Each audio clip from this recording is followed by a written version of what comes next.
Hello everyone, welcome to break time classes. My name is Richa Pandey. आज देखेंगे हम खिलजी वंश। इससे पहले हमने गुलाम वंश देखा है, तो खिलजी वंश देखते हैं। 1290 से 1320 तक चला ये। 1290 से 1320 तक बस 30 साल चला था। सबसे छोटा जो वंश था दिल्ली सल्तनत का वो था खिलजी वंश। और सबसे बड़ा कौन सा था? तुगलक वंश। इसके बारे में कहा जाता है ये सिर्फ एक वंश नहीं था, ये एक क्रांति के रूप में जाना जाता है। खिलजी क्रांति क्यों माना जाता है? क्योंकि इसमें बहुत से बदलाव हुए जिसने पूरे दिल्ली सल्तनत को बहुत उन्नति प्रदान की। देखिए, इसे क्रांति कहने का कुछ रीज़न तो रहा होगा कि खिलजी वंश को खिलजी क्रांति क्यों कहते थे। क्योंकि पहली बात तो ये थी कि ये यहाँ वंशवाद नहीं चलता था, योग्यता के आधार पर कोई पद दिया जाता था और जो राजनीति थी उसको अन्य मजहब से अलग रखा जाता था। और खिलजी वंश के जितने शासक थे वो साम्राज्यवाद की नीति अपनाते थे, मतलब अपने राज्य का विस्तार करते थे, जीतते थे और लड़ाई लड़ते थे। और एक सबसे इम्पोर्टेंट क्या था, ये लोग अमीर और उलेमा की बात कम मानते थे। जो शासक थे वो खुद जो सही समझते थे वैसा ही करते थे। खास करके अलाउद्दीन खिलजी, वो किसी भी उलेमा लोगों की बात नहीं मानता था। अब देखते हैं कितने शासक हुए। टोटल 4 शासक थे। 30 साल में 4 शासक हुए। कौन कौन से? पहला तो था जलालुद्दीन खिलजी, जिसने खिलजी वंश की स्थापना की। 1290 से 1296 तक था। ये अपने आप को शाइस्ता खां कहता था, इसकी पदवी थी और इसी मेन नाम भी यही था। और जलालुद्दीन खिलजी के नाम से ही बैठा था गद्दी पर। किसके नाम से बैठा था? जलालुद्दीन खिलजी के नाम से। जलालुद्दीन खिलजी के बारे में कहा जाता है कि इसने बलवन के लाल महल की जगह पे किलोखरी एक किला है, वहाँ पे इसने अपना राज्याभिषेक कराया। इसके पहले जो शासक थे वो बलवन का लाल महल जो था वहीं राज्याभिषेक कराते थे। और इसने उदारवादी नीति अपनाई और राजनीति बहुत अच्छी करता था, लेकिन बहुत उदार राजा था। ये खुद को कहता था कि वह एक बूढ़ा इंसान है, उसे बेवजह खून खराबा अच्छा नहीं लगता। और हिंदू और अफ़गान सबके साथ ये मिल के रहता था। इस तरह से इसने अपने राज्य का विस्तार किया, सबको विश्वास में लेके। इसके बारे में कुछ चीज़ें और इम्पॉर्टेंट है। 1290 में कड़ा मानिकपुर के इक़्तेदार मलिक हज्जू के विद्रोह करने पर उसे माफ़ कर दिया। इतना महान इंसान था, उदार, कि इसने विरोध करने वाले को माफ़ भी कर दिया, साथ ही साथ मुल्तान का इक़्तेदार बना दिया। इक़्तेदार उस टाइम के अमीर लोग होते थे, मतलब किसी राज्य का राज्यपाल समझ लीजिए। इसने मुल्तान का इक़्तेदार बना दिया। अगला आता है मंगोल आक्रमणकारी उलूग खां को पराजित कर इस्लाम में परिवर्तित कर दिया। उस टाइम एक मंगोल आक्रमणकारी आया, उलूग खां, उसको इस्लाम में कन्वर्ट करवा दिया। और उस टाइम जो मंगोल थे और इस्लाम धर्म ग्रहण करते थे उन्हें नवीन मुसलमान कहा जाता था। तो एग्ज़ाम में आ सकता है नवीन मुसलमान कौन थे? तो मंगोल जो थे और उन्होंने इस्लाम अपना लिया तो नवीन मुसलमान कहलाए। और इसके बारे में कहा जाता है कि रणथंबोर अभियान के दौरान किले की मजबूती से प्रभावित होकर उसने कहा, किले की मजबूती देखी, वो प्रभावित हुआ। उसने कहा कि ऐसे 10 किले कुर्बान हैं मुसलमान के एक बाल के आगे। मतलब वो छोड़ के चला आया, अभियान वापस ले लिया क्योंकि बहुत मजबूत थे वो किले। और इसके इतना उदार तो था, लेकिन एक अपवाद है कि इसने जलालुद्दीन खिलजी ने ईरानी फ़कीर सिद्दीकी मौला को संदेह के आधार पर मृत्युदंड दे दिया। तो मतलब इसके जीवन काल की सबसे बड़ी गलती थी कि इसने एक सिद्दीकी फ़कीर को संदेह के आधार पर मृत्युदंड दे दिया बिना जांच किए। और देखते हैं जलालुद्दीन खिलजी के शासनकाल में अलाउद्दीन खिलजी द्वारा दक्षिण भारत में स्थित देवगिरी पर सैन्य अभियान किया गया। मतलब इसी के टाइम पे अलाउद्दीन खिलजी जो है उसका उत्थान हो रहा है। और फिर 19 जुलाई 1296 में सुल्तान की हत्या कर दी गई और अलाउद्दीन खिलजी सुल्तान बना। अब इसके बाद देखेंगे अलाउद्दीन खिलजी के बारे में। तो अलाउद्दीन खिलजी कब तक था? 1296 से 1316 तक। इसके बचपन का नाम था अली गुरशास्त। ये घोर साम्राज्यवादी सुल्तान था। इसने जलालुद्दीन की हत्या की और कड़ा मानिकपुर में अपने आप को सुल्तान घोषित कर लिया। उसके बाद इसने 12 अक्टूबर 1296 में बलवन के लाल महल में भी राज्याभिषेक कराया। तो पूछा जा सकता है एग्जाम में कि कौन सा ऐसा शासक था दिल्ली सल्तनत का जिसने 2 बार राज्याभिषेक कराया? तो ये अलाउद्दीन खिलजी था। पहले कहाँ कराया? कड़ा मानिकपुर में, फिर बलवन के लाल महल में। और इतिहासकार बर्नी के अनुसार सुल्तान पूरी दुनिया जीतना चाहता था, साथ ही साथ एक नए धर्म को भी चलाना चाहता था। तो ये शासक कौन सा था? अलाउद्दीन खिलजी, जो नया धर्म चलाना चाहता था लेकिन नहीं चलाया। एक दोस्त था उसका अलाउल मुल्क, इसने मना कर दिया कि ऐसा करना सही नहीं है, तो इसने मान लिया और नया धर्म नहीं चलाया। खुद को क्या कहता था? सिकंदर ए सानी। और ये वजह से इसकी साम्राज्यवादी जो नीतियाँ थी, सोच थी, किसकी वजह से पूरी हुई? तो 4 लोग थे, नुसरत खां, उलूग खां, ज़फ़र खां, अल्प खां और एक था मलिक काफूर, जिसको 1000 दिनारी भी कहा जाता है। तो ये पाँचों लोगों ने मिलकर इसे बाद में ख़रीदा था। किसने ख़रीदा था इसको? नुसरत खां ने। जब गुजरात विजय के दौरान नुसरत खां ने मलिक काफूर को 1000 रुपये में ख़रीदा था। 1000 दिनार चलता था तब, तो इसे 1000 दिनारी भी कहा जाता है। ये एक हिजड़ा था लेकिन बहुत ताकतवर था। अलाउद्दीन के समझ चुनौतियाँ कौन कौन सी थी? पहली थी आंतरिक विद्रोह। उस टाइम विद्रोह बहुत हो रहे थे, मंगोल आक्रमण बहुत हो रहे थे, कानून व्यवस्था सही नहीं थी, उससे निपटना था इसे। राजनीतिक महत्वाकांक्षा, मतलब जो अमीर लोग थे वो आगे बढ़ना चाहते थे और बहुत लोग राजनीति में आगे आना चाहते थे। और राजस्व को पुनर्परिभाषित किया। इसने क्या क्या किया? इम्पोर्टेंट क्या चीज़ें हैं? प्रशासनिक सुधार किए, सैन्य सुधार किए, आर्थिक सुधार किए। आर्थिक सुधारों के अंतर्गत जो बहुत इम्पोर्टेंट है, बाजार नियंत्रण। देखिए, अलाउद्दीन खिलजी के टाइम पे ही सबसे ज़्यादा बाजार की जो नीतियाँ थी अच्छी वो बनाई गई। भूमि सुधार किया गया, मतलब इसने भूमि की पहले पैमाइश कराई, नाप कराई, उसके आधार पर कर निर्धारित किए, कर सुधार किया। अब सबसे पहले देखते हैं आंतरिक विद्रोह, कौन कौन से विद्रोह हुए थे। अलाउद्दीन के सुल्तान बनते ही कई विद्रोहों का सामना करना पड़ा इसको।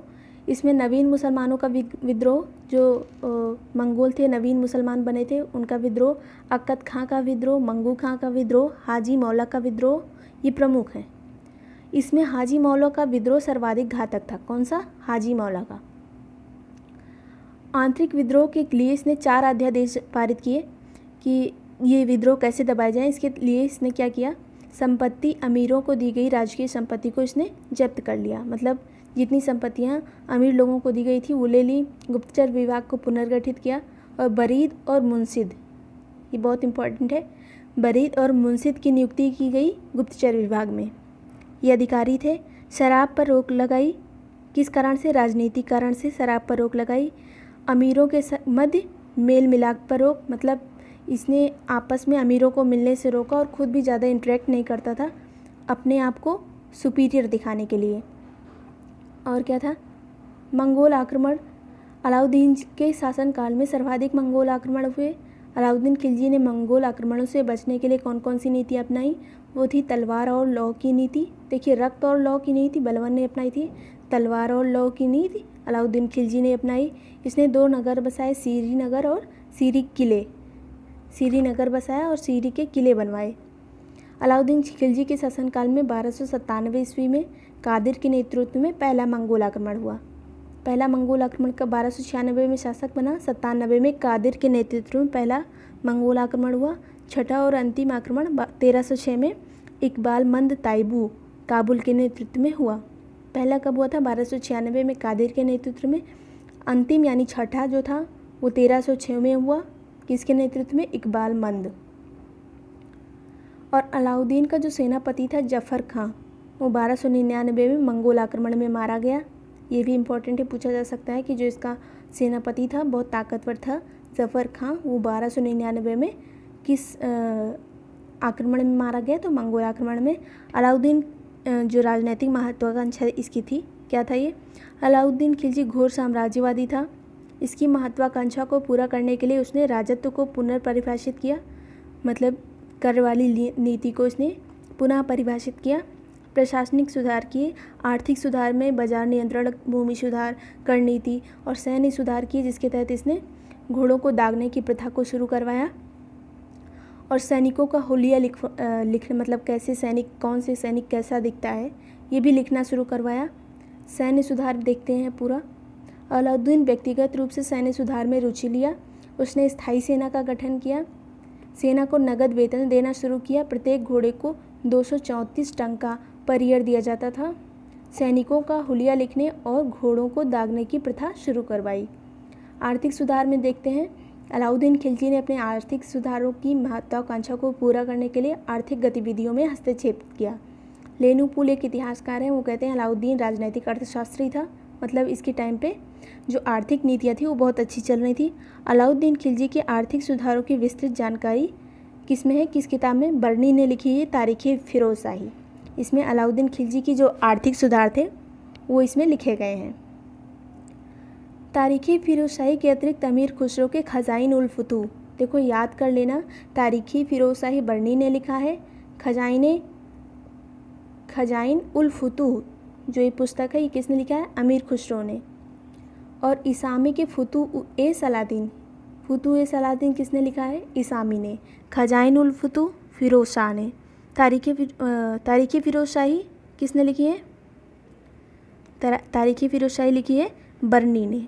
खजाइन उल फुतूह अमीर खुसरो ने, फुतूह ए सलादीन इसामी ने।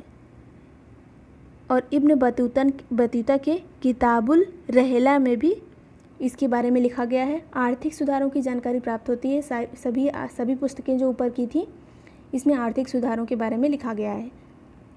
सुल्तान के आर्थिक सुधार के 3 पक्ष थे, बाजार नियंत्रण, भूमि सुधार, कर नीति। बाजार नियंत्रण में क्या था, कीमतों पर नियंत्रण किया गया। 3 तरह के बाजार थे, गल्ला बाजार, सराय ए अदल जिसमें विनिर्मित वस्तुएं बिकती थी, और तीसरा क्या था, घोड़ा, मवेशी और दासों का बाजार। गल्ला बाजार, अलाउद्दीन खिलजी ने गल्ला बाजार के लिए 8 खाद्यान्न नियम बनाए थे। कीमतों को निश्चित किया था। गेहूं की जो कीमत थी 7.5 जीतल पर मन, और चना 5 जीतल पर मन, जौ 4 जीतल पर मन, शक्कर 1.5 मतलब हाफ जीतल पर मन। 1 टका क्या होता था, 40 जीतल, 1 मन मतलब 40 किलो। बट अलाउद्दीन के समय कैसा था, 1 मन मतलब 28 किलो। अभी तो 1 मन 40 किलो होता है, लेकिन तब था 1 मन 28 किलो का। खाद्यान्नों की कीमतों को उत्पादन लागत के आधार पर की गई, मतलब उनकी कीमत जो थी खाद्यान्नों की वो उत्पादन लागत के आधार पर तय की गई। गल्ला बाजार पर नियंत्रण रखने के लिए सहना ए मंडी अधिकारी की नियुक्ति की गई। ये एग्ज़ाम में आता है, गल्ला बाजार पर नियंत्रण रखने के लिए किसकी नियुक्ति की गई, सहना ए मंडी। गंगा के दुआब से कर नगद के स्थान पर खाद्यान्न के रूप में वसूले जाने का आदेश दिया गया। मतलब जो गंगा का दुआब है यहाँ के लोग नगद रूप में कर न दें, बाकी लोग दे सकते हैं, यहाँ से खाद्यान्न भी लिया जा सकता है क्योंकि खाद्यान्न बहुत होता था। अलाउद्दीन खिलजी पहला सुल्तान था जिसने राशनिक की व्यवस्था की। सराय ए अदल क्या होता था, जहाँ विनिर्मित वस्तुएं बिकती थी। यह विनिर्मित वस्तुओं का बाजार था। इस बाजार में 1 टंका से 1000 टंका तक की वस्तुओं का क्रय विक्रय होता था। वस्तुओं की आपूर्ति पूरी करने के लिए सुल्तानी व्यापारियों का 20 लाख टंका अनुदान दिया। सुल्तान ने कितना दान दिया, 20 लाख टंका का व्यापारियों को राज्य सहायता प्राप्त बाजार था ये। इस बाजार में व्यापार करने के लिए दीवाने रियासत के यहाँ पंजीकरण कराना पड़ता था। किसमें, दीवाने रियासत के यहाँ पंजीकरण कराना पड़ता था अगर सराय ए अदल में व्यापार करना है तो। वस्तुओं के खरीदार को परवाना नवीस नामक अधिकारी द्वारा रसीद दी जाती थी। मतलब जो खरीदार थे उन्हें रसीद दी जाती थी परवाना नवीस नामक अधिकारी द्वारा। घोड़े, मवेशी और दास का जो बाजार था, अलाउद्दीन खिलजी ने मुनाफाखोरी पर कठोरता से रोक लगाई। वो प्रतिदिन 3 स्रोतों से सूचना प्राप्त करता था, वरीद, मुनहिस, सहना ए मंडी। ये तीनों अधिकारी थे, वरीद, मुनहिस और सहना ए मंडी। अलाउद्दीन के बाजार नियंत्रण का फ़ायदा सैनिकों को भी हुआ क्योंकि कीमतें कंट्रोल में थी, तो सैनिक जो थे उन्हें सही दामों पर सभी सामान मिल जाते थे। और भूमि सुधार पे अलाउद्दीन खिलजी दिल्ली का पहला सुल्तान था जिसने भूमि की पैमाइश कराई। अमीरों को दी गई राजकीय सहायता को जब्त कर खालसा भूमि में परिवर्तित कर दिया। इसने स्थानीय स्तर पर खूत, मुकद्दम और चौधरी के कर वसूलने के अधिकार को पैतृक जो था, इनका अधिकार पैतृक था कर वसूलने का, इसे ख़त्म कर दिया। और क्या क्या, इसने एक कर वसूलने के लिए एक अधिकारी नियुक्त किया जिसे आमिल कहा जाता था। आय व्यय का पर जो विवरण रखने वाला अधिकारी था, दीवाने वकूफ़, उसको नियुक्त किया। और इसके अलावा किसानों से बकाया वसूल करने के लिए दीवाने मुस्तखराज एक वकील को अधिकारी को इसने नियुक्त किया। इतिहासकार बर्नी के अनुसार सुल्तान के भूमि सुधार से हिंदू जमींदार दरिद्र हो गए। मतलब हिंदुओं से इतना कर लिया कि हिंदू दरिद्र हो गए। उसके अनुसार जो हिंदू रेशमी कपड़ा पहनकर घोड़े की पीठ पर बैठकर पान खाकर इधर उधर थूकते थे, सुल्तान के भूमि सुधार से गरीब हो गए और उसकी स्त्रियां मुसलमान के घर बर्तन धोने लगीं। ऐसा किसने लिखा है, इतिहासकार बर्नी ने। अब कर नीति के बारे में देखते हैं। अलाउद्दीन ने कठोर कर नीति का अनुसरण किया। उपज का 50% वसूला।